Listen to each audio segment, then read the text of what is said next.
Hello, Jeffco Virtual Academy students and families. This is Substitute Principal Bernard Homan. I'm coming to you today to talk about October Count. October Count is a really important day in all schools. But why is it important? Well, it's important because it's how our state funds our schools. So we need to think about the fact that it's based on attendance on October 2nd. That's the official day that all public schools in Colorado will be counting the attendance.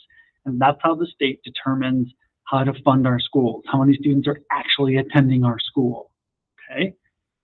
So there's also a window of 11 days from September 25th to October 9th that students can also demonstrate that they're attending JVA during that window. So there's a whole 11 school day window that the state really looks at for verifying whether or not you're actually attending Jeffco Virtual Academy. So this allows us to offer all the programming that we offer to all of you. So we want to make sure that everybody gets counted properly for attendance for funding. So what do you need to know? You need to know that online attendance is different. You know we have a flexible weekly attendance that we take. That doesn't work for the state's funding.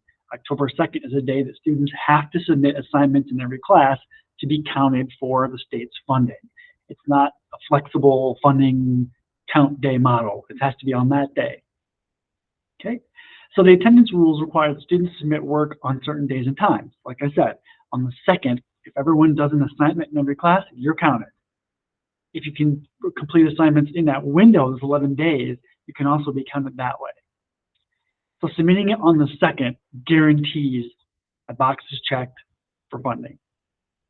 Part-time students, it's really important you do this as well because your homeschool, where you're full-time, they're counting on the classes with JVA as part of the full-time funding for you. So if you're a Columbine full-time student, but you have one class with us, that one class with us, the attendance in our school will help toward the funding for them at Columbine. So make sure that you log into all of your part-time classes with JVA also on October 2nd and submit an assignment that your teacher has scheduled for you that day. All right, what do you need to do? So you need to log in students to every JVA class on Monday, October 2nd, and submit the assignments that are due. Your teachers will have assignments on that day that are due, or an assignment in each class that is due. You need to submit that day. When it's done, you're done in that class for the day.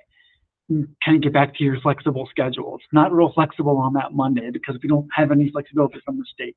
We have to follow the rules. So you log in to all of your JVA classes and try to log in every day between September 25th and October 9th also, because that'll help with that demonstrating your attendance at JVA as proof. But definitely on the 2nd is the key day for sure.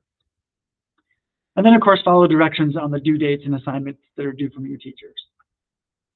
And then you can return to our flexible attendance after October 9th. So then we'll be back to our flexibility after the 11-day window closes, then we're back to that flexibility again. So all online families, remember, you must submit your proof of residency. That's all online families in any online school in Colorado. We have to prove to the state that you live in Colorado somewhere. So some examples of that are this list. Your property tax receipt, your residential lease agreement, a utility bill, there's a free and reduced lunch, there's inclusion in SNAP or direct certification lists. We have a form you can fill out that we send you that you can sign that you live at this address. You send that back to us. That's a way you can also verify where you live in the state of Colorado. So thanks for your attention to this really important process. I know it's out of our normal flexible schedule, but it is something that's very unique to online schools. It can be difficult to understand because we're normally so flexible. If you are missing that proof of residency or some kind of proof of where you live, our business manager, Tara Sklenar, has probably already sent you a message or multiple messages about getting that turned in because we must have that document also for the state to send any funding to us. We have to prove that our students attended on October 2nd or during that window, and we have to prove they live in Colorado. Those are 2 steps that online schools have to do.